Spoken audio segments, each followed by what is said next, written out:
Olá pessoal, tudo bem? Então olha lá, voltando com as nossas aulas de física, ainda o assunto dilatação térmica linear. Vamos fazer alguns exercícios para a gente fixar o assunto. Vou ler o enunciado, depois a gente resolve a questão. Vamos lá. Numa aula de laboratório do curso de soldagem da FATEC, um dos exercícios era construir um dispositivo eletromecânico utilizando duas lâminas retilíneas de metais distintos, de mesmo comprimento e soldadas entre si, formando o que é chamado de lâmina bimetálica. Para isso, os alunos fixaram de maneira firme uma das extremidades enquanto deixaram a outra livre, conforme a figura. Considere que ambas as lâminas estão inicialmente sujeitas à mesma temperatura, T0, e que a relação entre os coeficientes de dilatação linear seja ∝A maior que ∝B. Ao aumentar a temperatura da lâmina bimetálica, é correto afirmar que: letra A lâmina A e a lâmina B continuam se dilatando de forma retilínea conjuntamente. Letra B. A lâmina A se curva para baixo, enquanto a lâmina B se curva para cima. Letra C.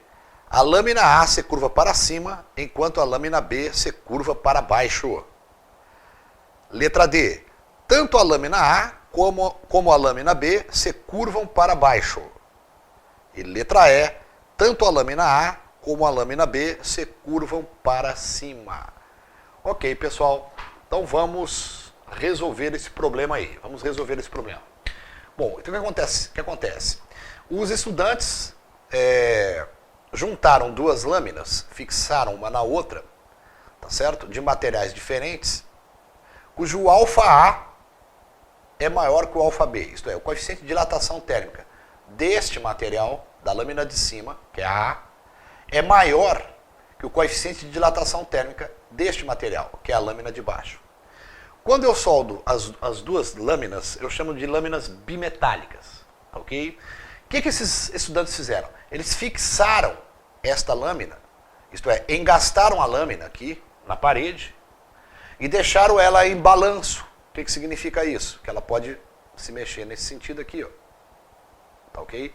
Nesse sentido aqui ela não pode se mexer, mas ela pode se dilatar para cá, tá certo?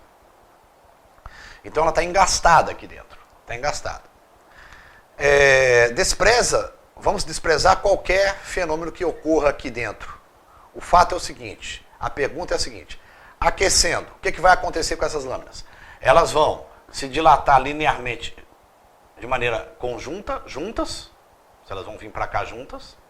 Se uma vai para cima ou a outra vai para baixo, tá ok? Ou se as duas vão para baixo. Então vamos ver o que vai acontecer. Bom, como o coeficiente de dilatação térmica dessa lâmina aqui é maior do que a de baixo, ela tende a dilatar para cá. Ela vai dilatar para cá, em maior intensidade do que a de baixo. A de baixo também tem coeficiente de dilatação, ela também tende a se dilatar. Acontece que como essa se dilata de maneira mais intensa, ela tende a forçar a de baixo no mesmo sentido. Acontece que a de baixo vai oferecer uma resistência, por ter menor dilatação. Então o que acontece? A tendência é que, à medida que a de cima,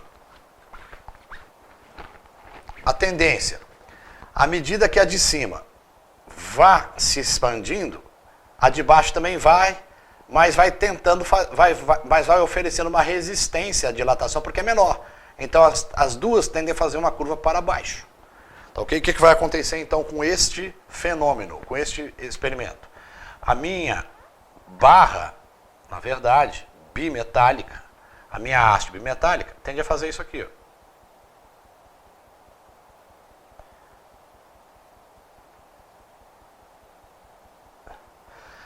Porque a de cima, como tem coeficiente de dilatação térmica maior que a de baixo, tende a puxar de baixo. Só que a de baixo, oferecendo resistência, a de baixo oferece uma resistência porque tem dilatação térmica menor. Então elas tendem a expandir de maneira que faça uma curva para baixo, ok? Então ela tende a fazer isso aqui, as duas barras. Portanto, a resposta desta questão é a letra D, ok? É a letra D. Então, resolvida uma questão bacana aí de dilatação térmica. Ok, pessoal, retornando aqui com mais questões de dilatação térmica, desta vez a dilatação térmica linear, lembrando que a formulinha, né, é essa aqui, ó, a variação de comprimento de um objeto é igual ao seu comprimento inicial multiplicado pelo coeficiente de dilatação térmica vezes a variação de temperatura. Vamos ler uma questão e vamos discutir os conteúdos. Vamos lá. Quem viaja de carro ou de ônibus pode ver ao longo das estradas torres de transmissão de energia tais como as da figura.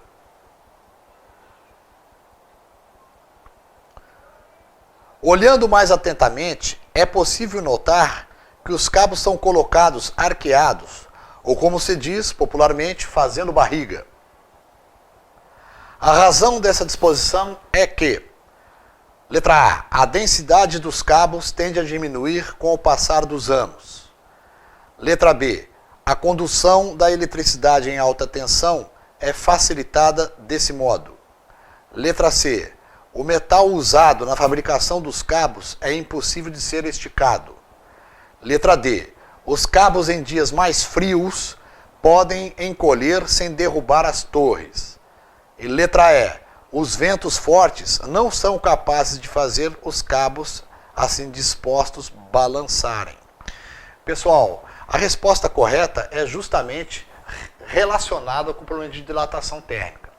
Se eu esticasse os cabos todinhos, quando eu tivesse, nos dias mais frios, um encolhimento do cabo, do condutor, ele forçaria as torres, provocando rupturas, né, por tração nos cabos, ou então você vai ter um balanço, né, das torres. E isso não é legal porque vai estragar, vai trazer prejuízo.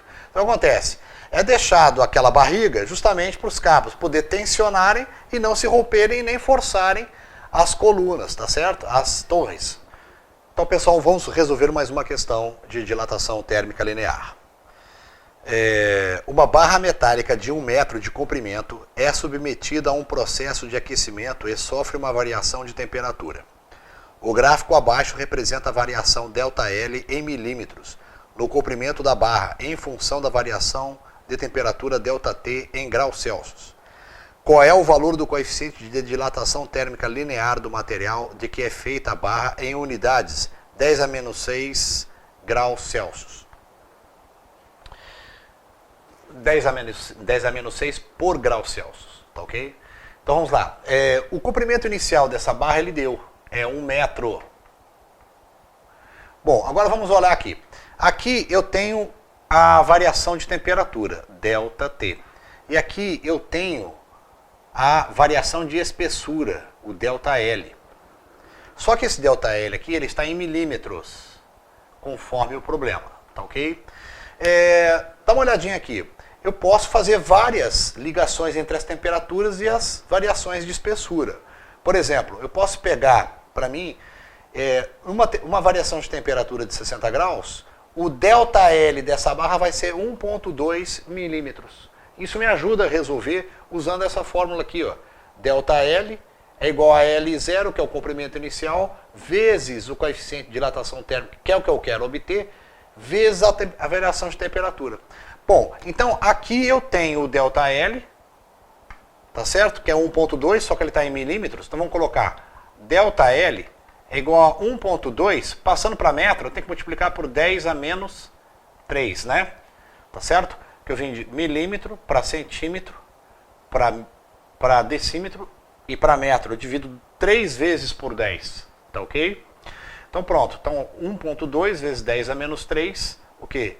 Metros. E a variação de temperatura, o ΔT da minha formulinha, eu vou pegar 60, ó, 0,60, tá ok? 60 graus Celsius. Daqui eu consigo, jogando na formulinha, obter o alfa.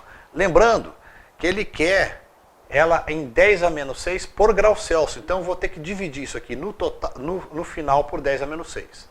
Então vamos lá. ΔL é igual a L0 vezes alfa vezes ΔT. Quem é o ΔL? Vai ser 1,2 vezes 10 a menos 3. Isso é igual ao L0. O L0 é 1 metro. Vezes o alfa, que eu quero saber, vezes 60. Tá ok? Isolando o alfa. Alfa vai ser igual a 1,2 vezes 10 a menos 3 sobre 1 vezes 60 sobre 60. Tá, arrumando isso aqui. Eu vou multiplicar isso aqui por 10.